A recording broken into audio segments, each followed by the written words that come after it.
A very special law. And Allah put that. They discover from the Muslims what they're saying. Saleh is not here. Fibonacci's rule. Fibonacci's law. The golden rule. Everything they're saying, this is like a divine code. That's why things are beautiful, because there is a balance there. From a flower to your ear to the seashell to this, to the world. Now there is a balance there. Allah subhanahu wa ta'ala, in creating this world, is showing us that when you are creating something, when He is creating that, with the discipline, with the shariat, with the law, with that love, the beauty, it comes out.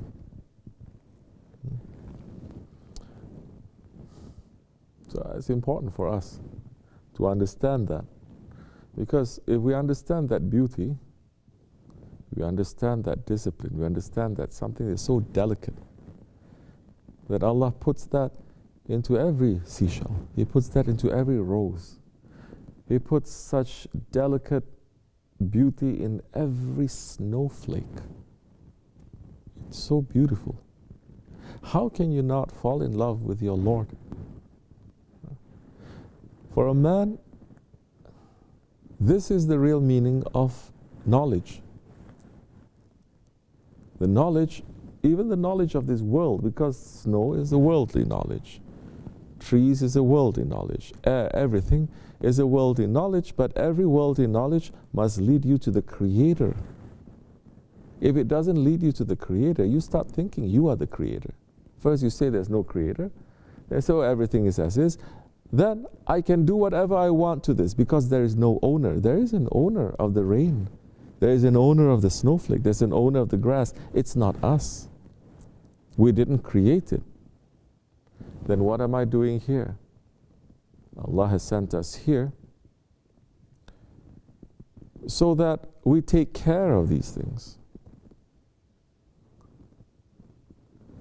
You stop feeling that you own this world. How can we own this world? Yesterday we were not here. Today we're here. Tomorrow we don't know whether we're going to be here or not. Definitely we're going to die. The one who conquered this whole world, Iskandar, he said, when I die, I want to make a big lesson to people. He's saying, carry me, don't cover me, and let my arms to come out like this, to show everyone that I am the conqueror of the world, but when I die, I have nothing in my hands. This is very important. How we treat the death, it is very important. Everyone is a Pharaoh now. As the pharaohs, they built elaborate funeral homes, let's say, elaborate graves. Their graves is not preparing them for the afterlife in reality. Their graves is wishing and hoping to make them, to preserve their life, that one day they're going to come back, to continue that. Those are the pharaohs. Everything is to preserve, is not to turn to dust. You understand? Did we come like this? No. Like Allah is saying, we came from a drop of dirty water. From a drop of dirty water. How then should a man be proud? He came from a drop of dirty water and he's going to be turned to dust. Should he be proud? Should he say then that I'm the owner of this whole world? It passes. It doesn't belong to us. It comes into our hand. This is what they call in Islam emanat, trust. It is a trust. That everything that you have, now if a man starts thinking, it is a trust. My wealth is a trust. My faith, it is a trust. My health, it is a trust. My children is a trust. Everything that I think I have is a trust. My body is a trust. I cannot do with my body anything that I want to do with it. It doesn't belong to me. These breaths, 24,000 breaths Allah subhanahu wa ta'ala has given to us every single day, it doesn't belong to us. There is an owner. And that owner is saying, make sure that these things that I've given you, you use them properly, you take care of them. Then you're going to pass from this world. When you take care of them, you're going to understand also that this is small reflection of the paradises that I've prepared for you. If you think that one snowflake is so beautiful, and there's untold numbers of snowflakes that's fallen into this world for thousands of years, it says, what you think I have prepared for you on the other side. This is the lowest of the low. So all knowledge in the beginning, it is to make us to understand and to love and to submit and to worship and to discover our Lord more. When that knowledge becomes so-called secular knowledge, it is not like in Christianity where they stop you from studying the world because they say it goes against the Bible. You understand? Islam is completely different. From the beginning to the end is seek knowledge. Go look for everything is a reflection of Haqq, of the divine truth. That's why Muslims were not afraid of science. Everything is pointing out. And the Quran, if anything, it is supporting the scientific theories, so many of them that we now know to be true. But the Quran has been saying that for 1400 years. For over 1,000 years, Western world still don't know what happens with, for example, how a baby comes. But the Quran is explaining very clearly, 1400 years ago, how now the development of the fetus in the mother, how now the relationship between blood and milk, all those things that later they discover. Why was there ever a conflict of Islam and knowledge? Never. When did it happen? It happened when the Khilafat fell. Khalifah fell, and now there are evil forces that they make it to make people to think that Islam is backward. Hate yourself, hate your religion, hate your history, and everything that is not from Islam that is coming from the West. Now this is a shining example. So this is a state where Muslims, they become psychotic, half-half, not normal. You understand? So now, as we said yesterday, now we have Muslim scholars who are saying, now we have to explain everything, the Quran and everything, according to science. The science of what? Of over 1,400 years that Islam also discovered the science? No, of Western science, of so many of their theories, especially at that time, some continuing till today, that is based on fallacy, that is based on racism, that is based on wrong ideas and wrong things. Understand? So they're still continuing that. And Muslim scholars are taking, and they're running with it now for over 1 century. So now you have people that they believe one thing in Islam, and then but science is telling them something, and there's no bridge. So they become psychotic. Oh, but look at the Muslim scholars and scientists in the past. There is always a link. If there is no link, the smack of Allah comes.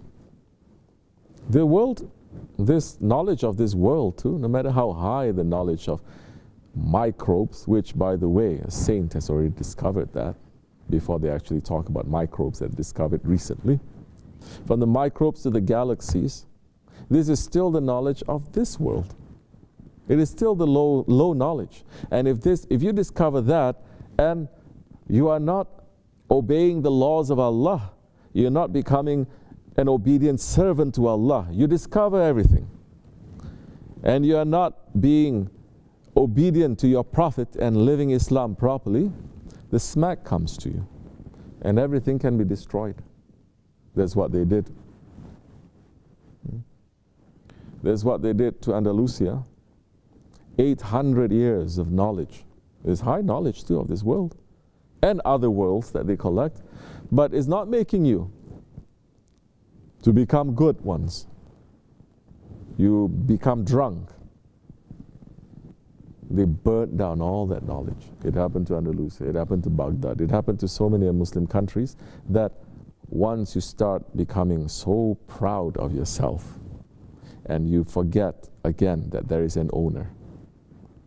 Even if you're Muslim, the smack comes to you. You understand? So we have to be very careful now. The Ottomans, they were very careful with these kinds of things. This is the thing. Not only knowledge, but also the skills that you have.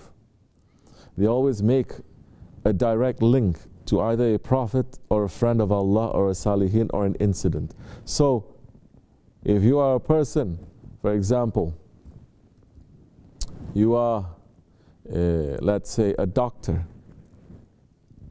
You don't just study how to become a doctor.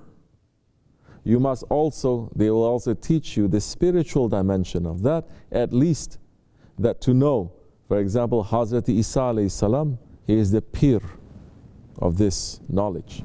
He is the head of this knowledge. Because Isa alayhi salam came and he was able to work certain miracles. He cured the blind. He raised the dead. You understand, physically, that kind of things. So they know that there is a pir, there is a head. So they have to ask for that one's blessings also. Because the knowledge that comes into this world too, it belongs to someone. And yes, everything belongs to Allah, but Allah gave it to someone. That is the divine protocol. And that one, then it passes to us. Don't you see, even our birth, even our existence in this world, we don't come directly from the other world to here with no one. We came through several generations. We came through our own parents. Correct? So now knowledge is passing down there like that. So they know.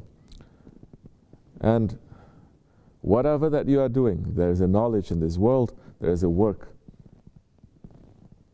They are going to now ask for the blessings, spiritual blessings of that one who is in charge of that knowledge.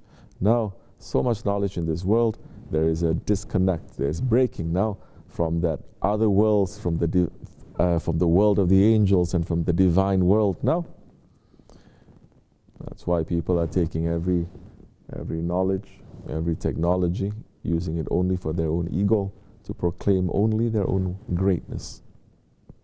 But death is certain. So today people, they are Firauns. In the old days, it's only one Firaun. Every few years, long time, then he dies, then they put him in. Now everybody, they want to, if anything, they want to have a grand funeral. And the funeral, they say, no, this is not death, this is celebration of life. Bruh, this life, Allah is not giving value to this world. He gives more value to one wing of a mosquito than the value of this world. What life we're celebrating? Huh?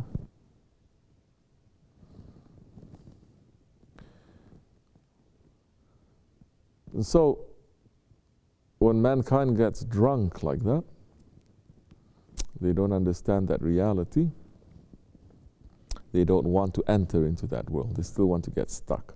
That's why today's people, majority, they are Firauns and the Namruds. When we die, we get wrapped up in a white piece of cloth to know now, what are we? Did we come with, no. We didn't come with all these things, with all this wealth, with that. We came. We're going from a drop of dirty water and we're going to end up to be dust. This is our physical reality. We're not going to concentrate so much on the physical reality because it's turning into a dust.